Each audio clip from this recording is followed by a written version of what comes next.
Hello. We'll talk now about an interesting topic, in my opinion. What I would like to call cyberpunk architecture. There are references to this kind of architecture here and there, but maybe the phenomenon deserves a more a more elaborated analysis or approach. So cyberpunk, the very word itself, cyberpunk, is a subgenre of science fiction in a dystopian futuristic setting that tends to focus on a quotation combination of low life and high tech, featuring futuristic technological and scientific achievements such as artificial intelligence and cyberware, just juxtaposed with societal collapse, dystopia, or decay. I mean, this combination between low life and high tech is provocative enough. In fact, the word punk means not just an aggressive form of rock, but also a worthless person.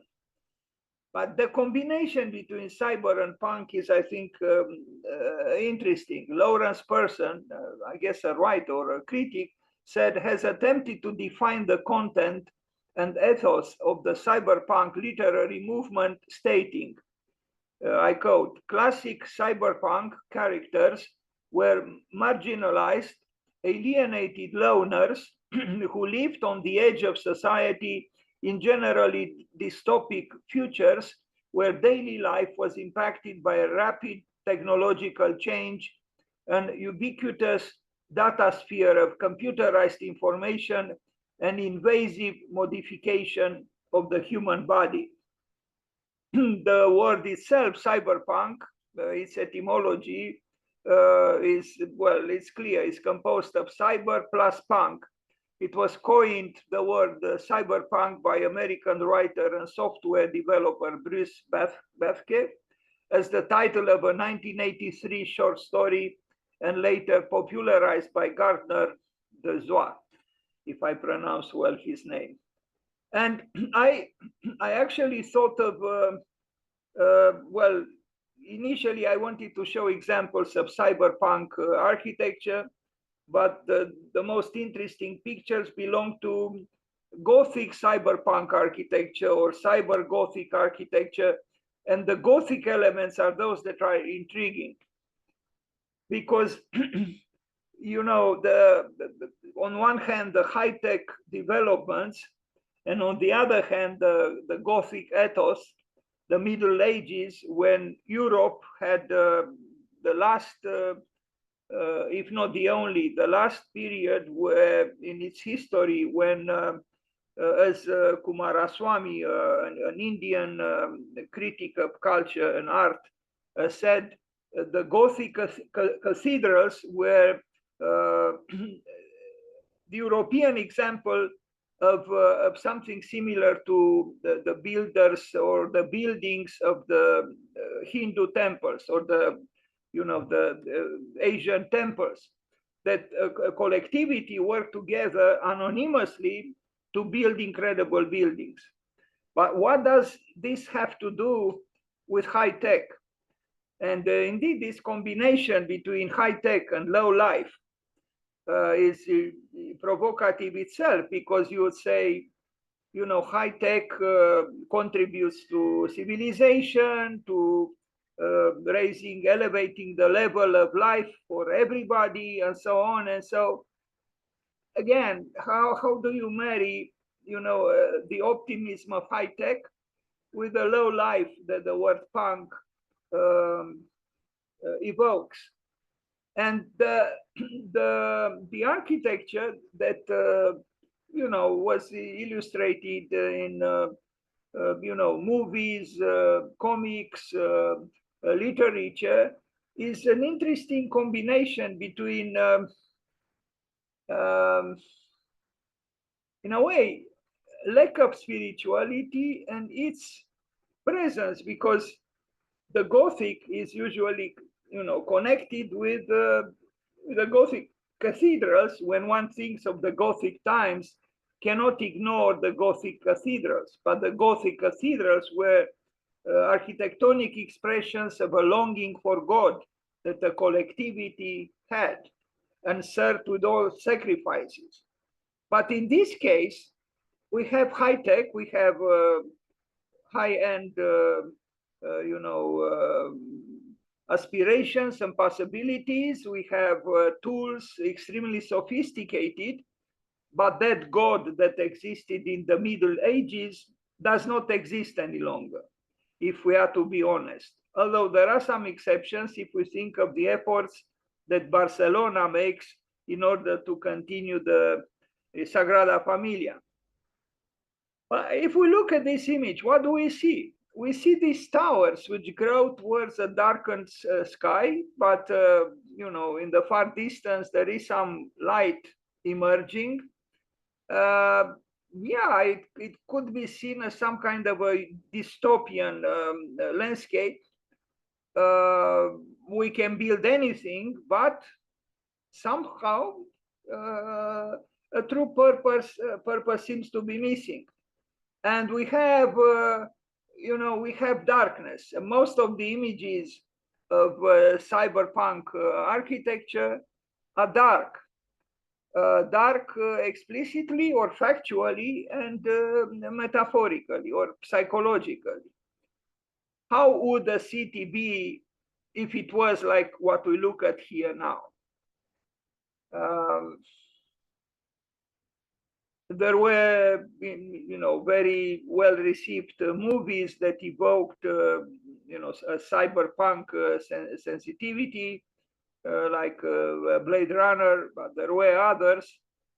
And there also you have some kind of a strange cohabitation between high tech and low life, between humans and machines.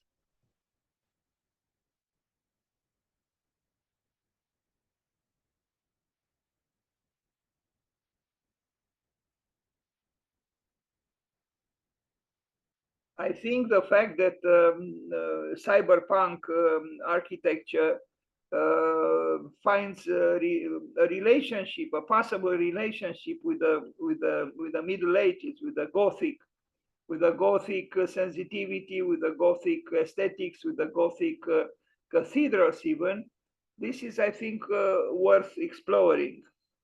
Why is it so? That when we develop technology and develop it and develop it and develop it, but somehow echoes coming from before the Renaissance, meaning the Middle Ages, from the Gothic times, are still with us, and maybe increasingly so.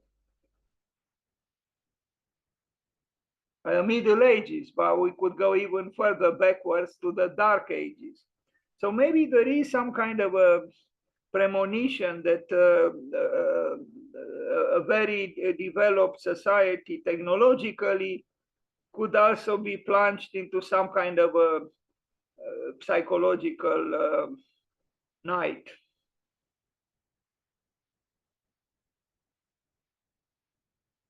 Dystopia, frightening as it is, could also be attractive. There is a seductiveness even of the apocalypse.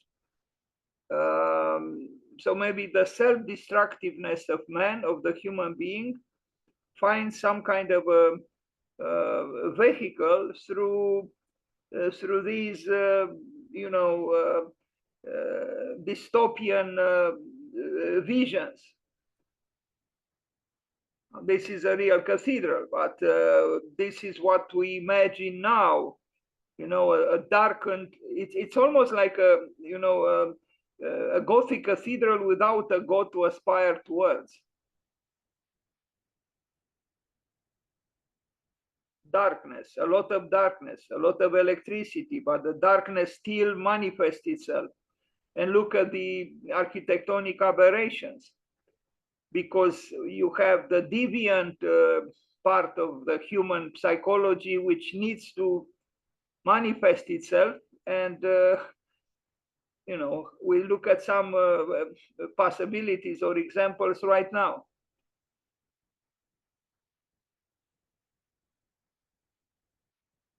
there are satanic representations. There are, I think this was produced, this image by artificial intelligence. And I have several images that were produced by AI. This one, I think, as well.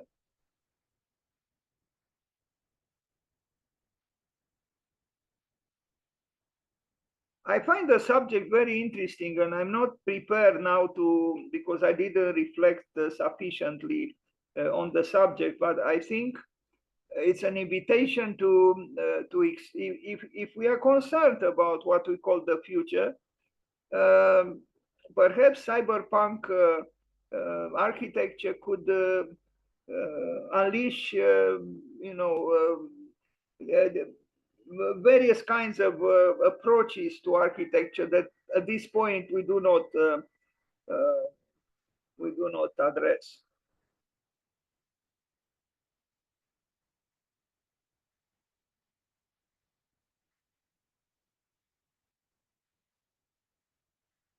There are hellish images here, I mean, it's possible that the creators of these images and the creators of the cyberpunk literature and the creators of the cyberpunk films have visions that could agitate us, because they are certainly not the promise of that technology which frees us for a paradisiacal horizon of hope, where everything works fine, and everybody will have a very opulent life, and there will be everything will be clean. There will be no garbage. There will be no dirty street or dirty corners of buildings. No, everything will be under the control of the human beings. And look what the human beings do now. In the 21st century, they envision something which is the very opposite of that technological or techno-optimism that many people still believe in. I mean, would we like to live in what we look at here now?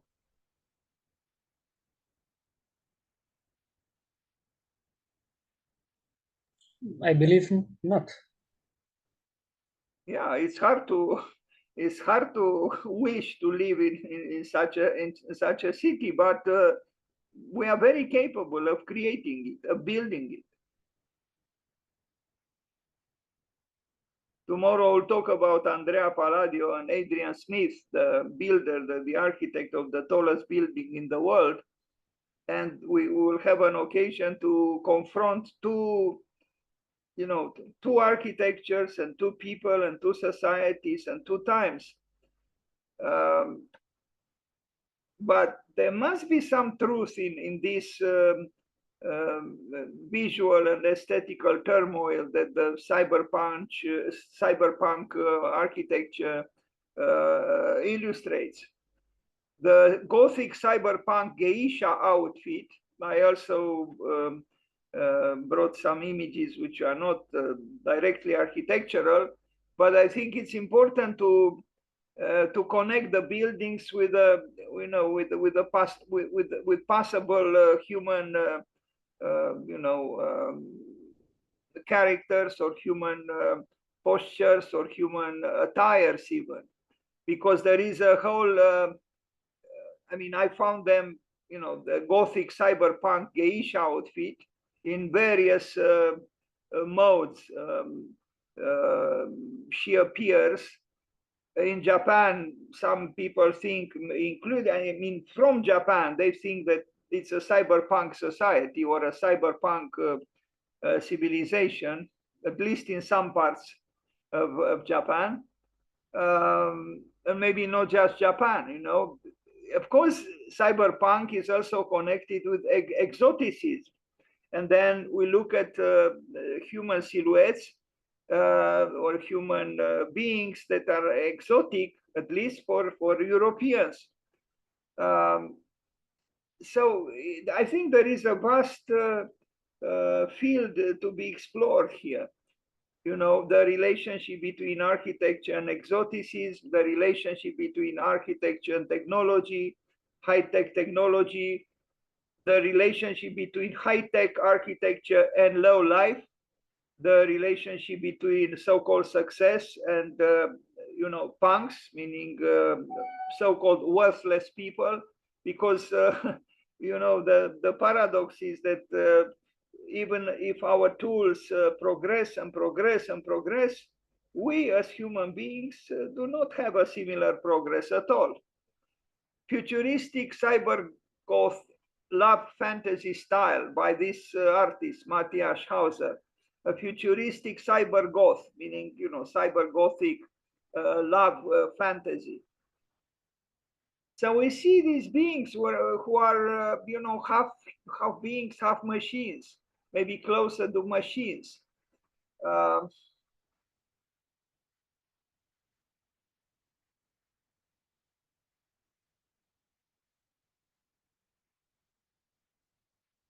the presence of neon lights in cyberpunk architecture is, you know, persistent.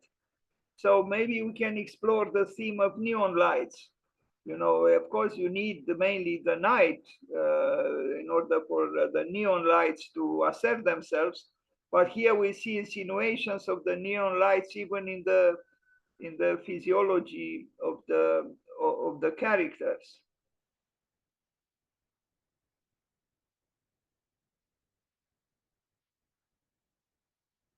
Are they still human beings? Not really.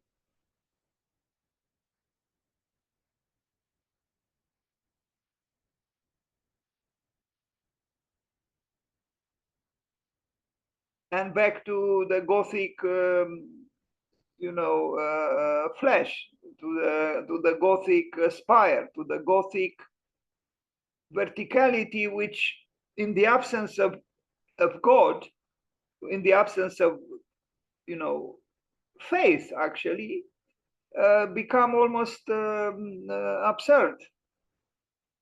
The last word of the Bauhaus Manifesto by Walter Gropius, written in 1919, was actually faith. That was the last word translated from German, faith. And twice in that manifesto, Walter Gropius used the word heavens, and it's a short manifesto. But was he thinking of what we look at here? I doubt it. Maybe unconsciously, the creators of these images um, long for God. Otherwise, why would they employ a, you know, a Gothic form of aesthetics?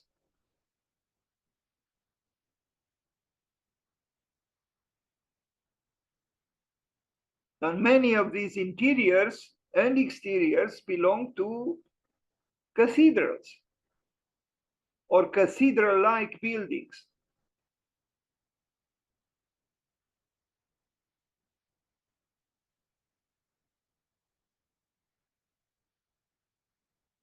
This is also an image produced by AI.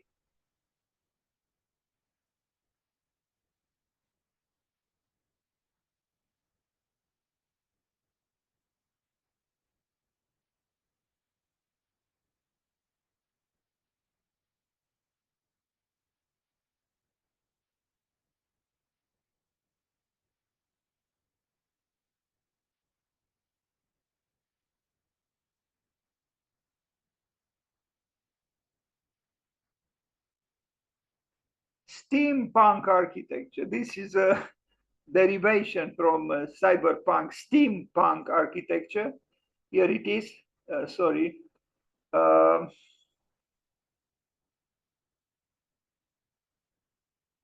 we see again the influence of exoticism and the, you know, the Gothic visual theme. Plus Yeah, steam. but sorry to interrupt, but I have a question about these two. Can you give me a main difference between cyberpunk and steampunk? Because I see only similarities between those two? Well, no, steampunk is actually a branch of, a particular branch. It's still cyberpunk, but I found it being described, this picture, as steampunk. It's still cyberpunk, but, like a branch of cyberpunk.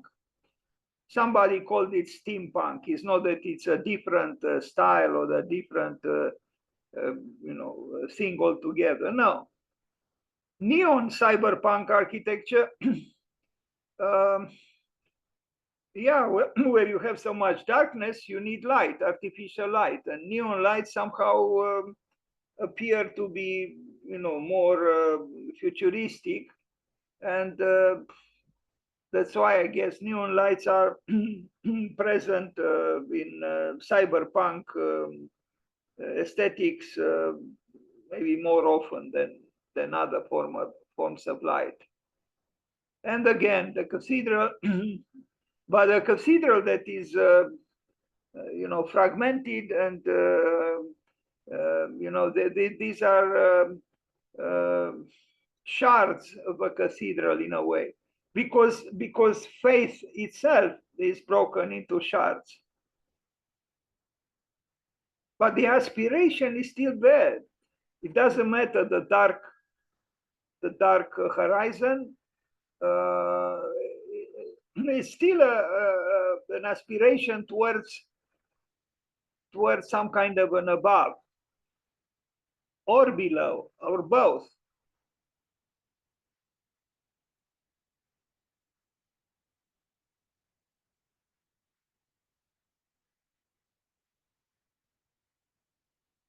There is death, of course, there is the cemetery, there is the temple, there is the cathedral, there are lights, but true signs of life as we would like to live aren't here.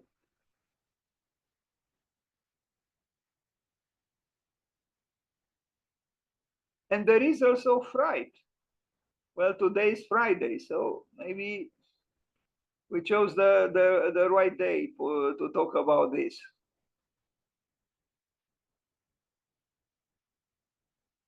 Somehow the Middle Ages and the Gothic times are in the collective unconscious presented or present as because the proximity also to the Dark Ages. We connect the Gothic time somehow with some form of darkness, but if you look at the illuminations, illustrations for sacred texts, the Bible, actually there is a lot of light there very often, and people work the land, and or they they have celebrations, rural life, but very luminous actually, and even joyous, and with a very positive innocence and naivete. But what we look at here is very different. I mean, really, death is close. There is, the presence of death can be felt.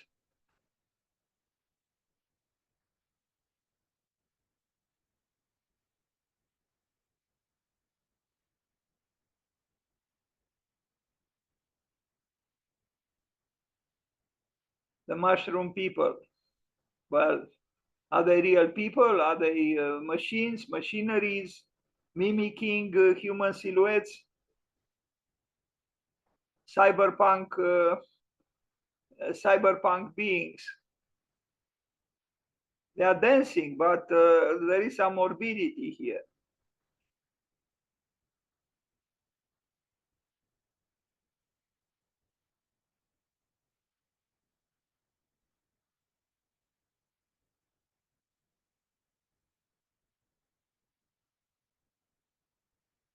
The darkness in the human soul continues to exist. Doesn't matter we have, supersonic vacuum cleaners or whatever. And you look at this picture with a metropolis in a cyberpunk mode, and we look at that person there, that human silhouette with the back towards us, and we are reminded of a famous painting by a German painter, Caspar David Friedrich. Caspar David Friedrich, or David Friedrich, is this painting. So between this painting, this man contemplating the abyss, like a gentleman, but contemplating the abyss, and this man here contemplating the abyss of a civilization which in a way ran out of control. I will show a few more pictures of the works of Caspar David Friedrich because I think they are relevant to the subject.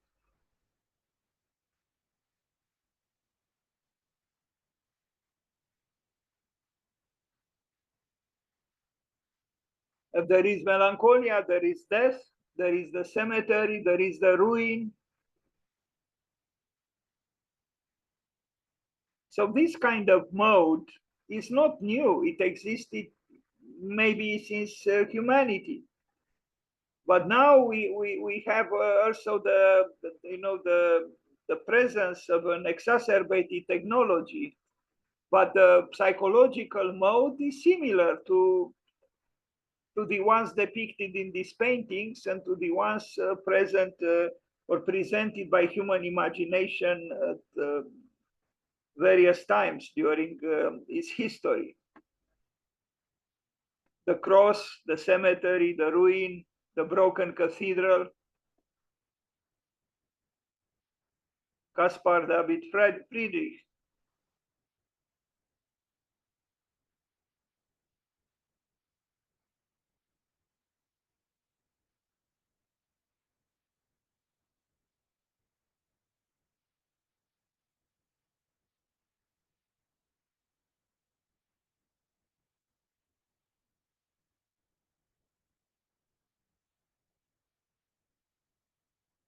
This is also by him, a painting by him. There are these days certain buildings which are not too distant from what we look at here.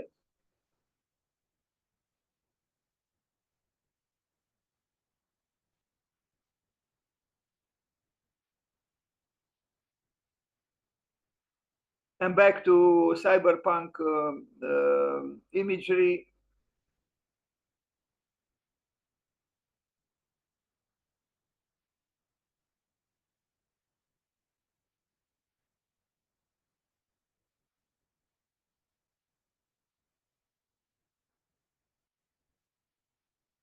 The darkness in the human soul finds expression in these images, or in these images as well.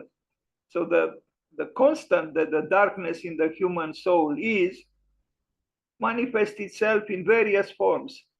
And cyberpunk aesthetics illustrate this. There are echoes also from, I mean, not just the cathedral, but also, habitations that mimic in a way the Gothic types. This also happened in the expressionist German movies, like Hans Pelzig did, very, very telling stage design in this mode, the Gothic darkness.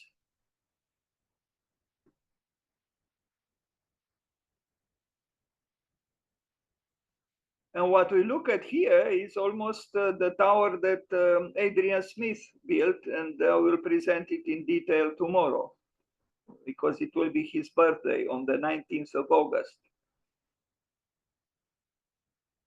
So how do we marry? How do we understand the congruence between these taller and taller and slimmer skyscrapers and these houses, yellowish houses in the foreground? Maybe the yellowish house is our soul. I mean, we build these things behind, taller and taller.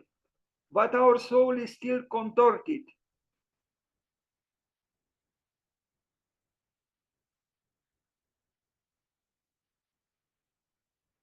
And perhaps very sad. And then this is love, cyberpunk love. A couple.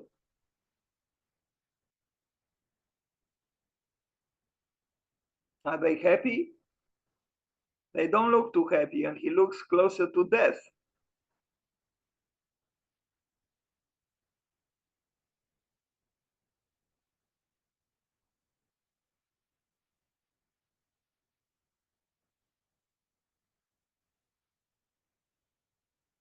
So the lonely low life in the age of high tech seems to be, adequately presented by cyberpunk aesthetics. The dark city,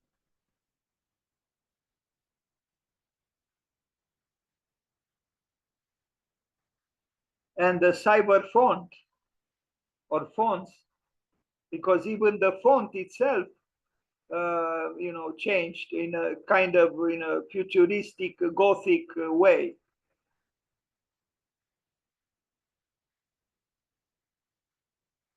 Cyberpunk factory. I don't know exactly what they create in this factory, maybe some kind of robots.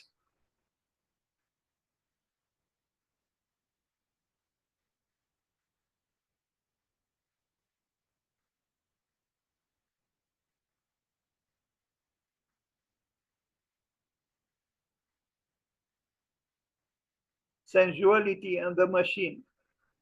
And then a stunned human being.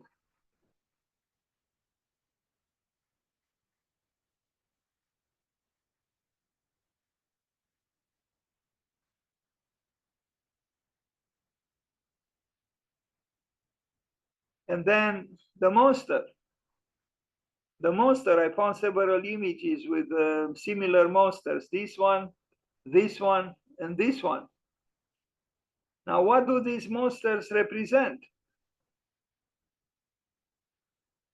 El sueño da razón produce monstruos, wrote Gaudi, not Gaudi, sorry, Goya.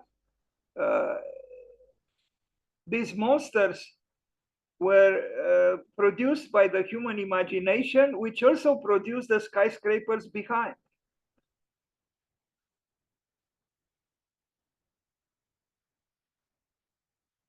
The viscerality of the monster, the towers behind neglect, but this viscerality, monstrous as it is a reality of the human psychology, of the human soul, and maybe of the human life, and it should be expressed before it becomes exacerbated, like in these images.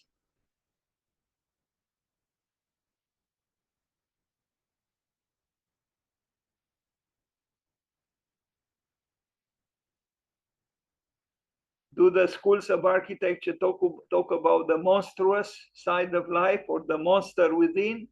Maybe they should. Peter Eisenman did in his grotesques, or when he wrote En terror firma. Not en terra firma, but en terror firma.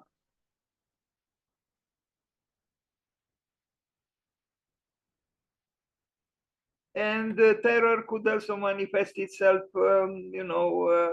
in a more colorful ways, but not necessarily in a more optimistic way. Cyberpunk architecture.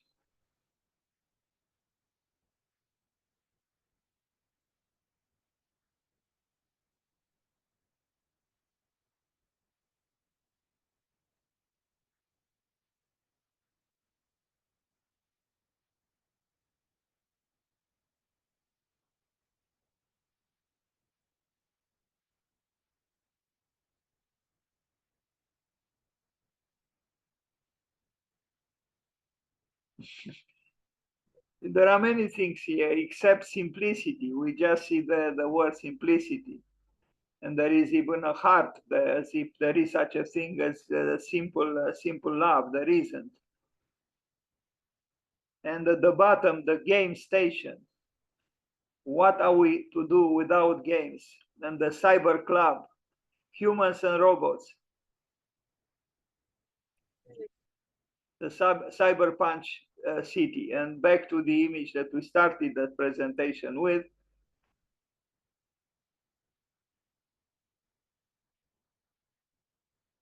Not too much nature here, not too many trees, not too many flowers, but just human constructions, taller and taller, slimmer and slimmer, and more exasperated somehow, and sad, actually. Look at these towers. Who would want to live in such a city?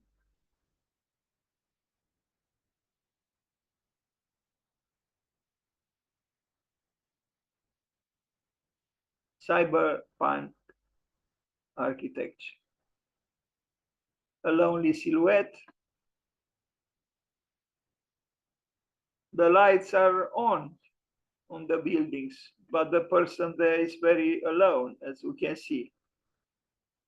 The loneliness in the big city. This city,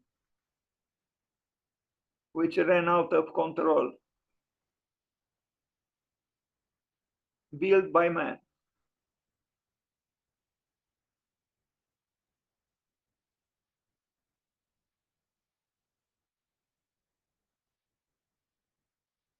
Tokyo or New York City or who knows what other city.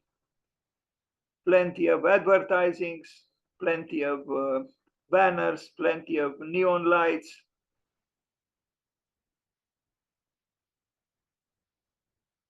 And this is actually in Potsdamer Platz in Berlin, the Sony Center, which some people think has some elements of what is called cyber architecture. Actually, the engineer who worked on this canopy that you see here illustrated became a friend of ours here on Zoom, Bruce Danziger. I regret he is not here now to tell us a little about this work, which didn't quite satisfy him, but it appears in the illustrations of the cyberpunk architecture. And I think this is the last image of this incipient attempt to address this subject, cyberpunk architecture. And again, this is an image from the Potsdamer Platz from the Sony Center in Berlin. Thank you.